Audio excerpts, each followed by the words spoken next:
Uma revelação impressionante feita pelo bilionário Elon Musk, o visionário empresário, acabou de confirmar algo que vai deixá-lo atônito. Junte-se a nós enquanto mergulhamos neste vídeo esclarecedor para explorar o que ele tem a dizer sobre o arrebatamento e por que isso vai acontecer em breve. Não perca esta visão fascinante. O arrebatamento trata sobre o que acontecerá no fim dos tempos, onde nos encontraremos com Jesus Cristo quando ele retornar, chamado de segunda vinda ou parúzia. A ideia do arrebatamento vem da esperança de que Jesus voltará para buscar os salvos. Curiosamente, a palavra arrebatamento não é encontrada no Novo Testamento. O apóstolo Paulo mencionou que o Senhor descerá dos céus e uma trombeta tocará, e então os crentes falecidos ressuscitarão. 1 Tessalonicenses 4,16. Depois disso, os crentes que ainda estiverem vivos serão arrebatados, também chamado de arrebatamento ou rápio em latim, o que traduz o original em grego koiné, para encontrar o Senhor. 1 Tessalonicenses 4,17. Os evangelhos de Marcos, Mateus e Lucas também falam sobre Jesus retornando à terra dos céus, afirmando que ele virá com grande poder e glória. Marcos 13:26. O arrebatamento geralmente está relacionado à ideia de um reinado literal de 1000 anos de Jesus Cristo na terra após o seu retorno, mencionado no capítulo 20 do livro da Revelação, também conhecido como Apocalipse. No entanto, existem diferentes interpretações, como a visão amilenar, que rejeita essa noção. Também existem diferentes visões sobre quando o arrebatamento ocorrerá. Algumas pessoas acreditam que ele acontecerá antes de um período de tribulação na terra, mencionado nos livros Daniel 12:1 e Mateus 24:21, e outros acreditam que isso acontecerá antes do fim, ao passo que outros pensam que ocorrerá após esse período, sendo chamados de pós-tribulacionistas. A crença no arrebatamento às vezes está associada ao dispensacionalismo, que é a ideia de que Deus faz novos acordos com seu povo de tempos em tempos. Alguns crentes no arrebatamento se consideram dispensacionalistas. Ao longo da história cristã, houve escritos e ideias sobre o fim dos tempos, frequentemente referidos como literatura apocalíptica e pensamento milenarista. Esses conceitos têm cativado a imaginação dos cristãos, mesmo que tenham sido interpretados de maneiras diferentes e, em alguns casos, rejeitados. Um movimento no século XV chamado futurismo enfatizou que a profecia do fim mencionada nas Escrituras se cumpriria no futuro, com eventos como o surgimento do Anticristo e o retorno de Cristo. Alguns eventos históricos também desempenharam um papel na formação dessas ideias, como quando os puritanos fundaram a colônia da Baía de Massachusetts. Eles acreditavam que estavam criando um lugar especial para a segunda vinda de Cristo. Mais tarde, durante o Grande Despertar e o Segundo Grande Despertar nos Estados Unidos, houve um aumento no fervor evangélico que promoveu crenças sobre o milênio, uma nova dispensação e o iminente retorno de Cristo. Uma figura proeminente durante esse período foi William Miller, que previu que a segunda vinda aconteceria em 1843, levando à formação de igrejas adventistas.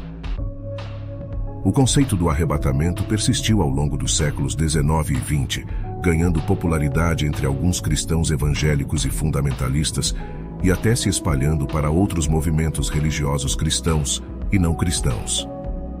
Durante a Guerra Fria, o medo de uma guerra nuclear aumentou o interesse por profecias sobre o arrebatamento. A ideia também se tornou prevalente na cultura popular, especialmente quando o ano 2000 se aproximava, com a expectativa milenarista. Por exemplo, as trilhas ilustradas do evangelista Jack Chick e a série de livros e filmes Deixados para Trás desempenharam um papel nesse fenômeno. Além disso, houve previsões sobre datas específicas para o arrebatamento, como as feitas pelo evangelista americano Harold Camping em 2011. Essas crenças continuaram a se proliferar no final do século XX e início do século XXI. Mas o que o bilionário Elon Musk tem a ver com tudo isso? O que ele disse sobre o arrebatamento e Jesus? Em uma entrevista com o Babylon Bee, Elon Musk, cofundador e CEO da Tesla, falou sobre Jesus Cristo e religião de maneira séria e ponderada. Quando questionado se ele aceitava Jesus como seu Senhor e Salvador, Elon respondeu: Eu concordo com os princípios que Jesus defendia. Há uma grande sabedoria nos ensinamentos de Jesus, e eu concordo com esses ensinamentos. Ele destacou ensinamentos importantes como dar a outra face, em vez de buscar vingança, enfatizando o perdão e tratar os outros como gostaríamos de ser tratados. Elon disse que amar o próximo como a si mesmo é crucial. Elon demonstrou abertura à ideia de Jesus salvar as pessoas, dizendo: "Claro, serei salvo, por que não?" Embora tenha mencionado ter sido batizado quando criança, ele admitiu ter muitas perguntas sobre Deus, fé e as histórias de Jesus na Bíblia. Embora não seja fortemente religioso, ele mencionou que ora por essa oportunidade. Quanto à importância desse tópico, Elon acreditava que era uma conquista positiva para a humanidade. Ele disse: "Isso é algo que o mundo inteiro pode se alegrar e realmente pode ver isso como uma conquista da humanidade em tempos desafiadores, com poucas boas notícias." Ele esperava que isso fosse universalmente celebrado e alegrasse o dia das pessoas, independentemente de sua localização na Terra. Qual é o propósito exato do arrebatamento no plano redentor de Deus? O plano de Deus é consertar o que foi quebrado devido às ações de Adão e restaurar a ordem correta na criação por meio da humanidade conectada a Ele. A ressurreição dos crentes faz parte dessa restauração, como mencionado em Romanos 8, do 18 ao 23. O arrebatamento desempenha um papel nesse processo de restauração. No entanto, antes do retorno de Cristo e do estabelecimento de seu reino, as Escrituras afirmam que Deus derramará sua ira sobre aqueles que se opõem ao seu domínio. As igrejas são prometidas proteção dessa ira, e o arrebatamento é como essa proteção é assegurada. Agora surge a grande questão: quando ocorrerá o arrebatamento? A cronologia do arrebatamento em relação à tribulação é um tópico amplamente debatido entre os cristãos e tem sido motivo de controvérsia ao longo da história. Embora não saibamos o momento exato do retorno de Jesus, a Bíblia oferece 3 principais possibilidades. A primeira visão é a pré-tribulação, que sugere que o arrebatamento acontecerá antes do início do período de tribulação de 7 anos. Muitos cristãos mantêm essa crença porque significa que não precisarão suportar o sofrimento e as dificuldades durante esse tempo.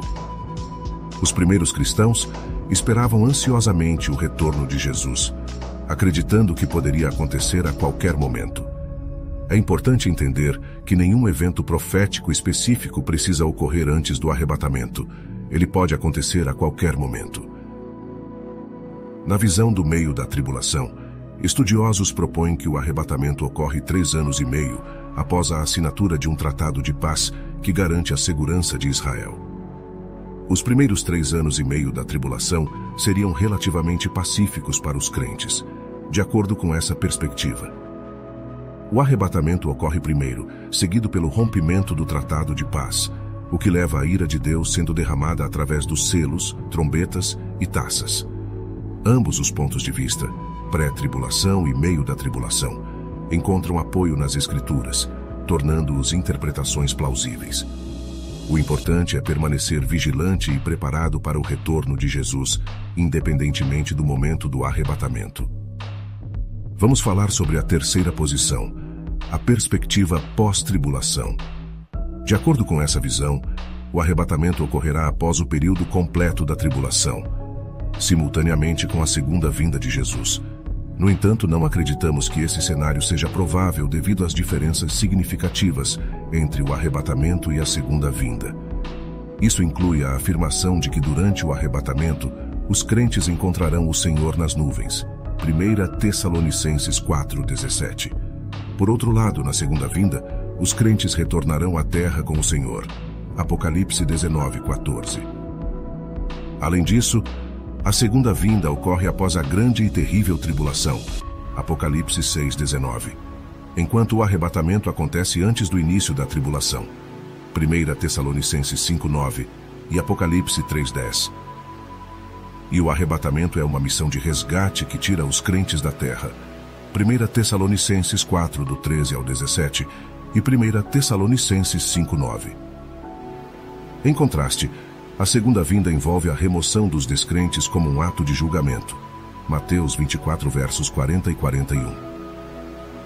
Além disso, o arrebatamento será um evento secreto e instantâneo. 1 Coríntios 15, do 50 ao 54. Enquanto a segunda vinda será visível para todos.